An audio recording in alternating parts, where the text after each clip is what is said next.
Deməli, 1 saatda TikTokda canlılara baxıram. 150 baldan hara düşmək olar, 120 baldan. Hamı bunu soruşur. Əksəriyyət. O yuxarı bal yığanların elə də marağında olmur.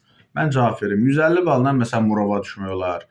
Gəncədə qəşəng çaslar var, hərbi hissələr var. Mingəçevirdə filan da belə. Qızlardakından bir 6 baldızlı bir əvəzədə düşmək olar da, yəni. Dəyərli dostlar, dəyərli övladlar, balalar, bir peşəni ki, sən 150 balla, 120 balla ora düşəsən, yəni orada sənin gələcəkdə perspektivin yoxdur.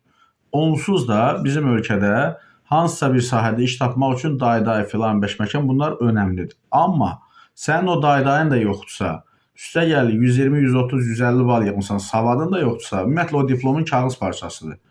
Yəni nə var, məsələn, 6 ay əsgərliyə az çəkin və yaxud da nə bilim desinlər ki, filan kəsin gəlinin diplomu var. Bunlar boş şeydir. Ondansa peşə öyrənin. Sırf belə deyək, maraqlı peşələr var ki, onlar sizə gələcəkdə yaxşı pul qazandıra bilərlər, ailənizin təminatında və s. Yəni diplom xatirinə oxuyacaqsınızsa, gələcəkdəki bu işsiz diplomluların cərgəsinə qoşulmaqdan başqa yolunuz qalmır. Ona görə də yəni kiminsə trikasına gedib vəssalam mən də oxuyub boş şeylərdir.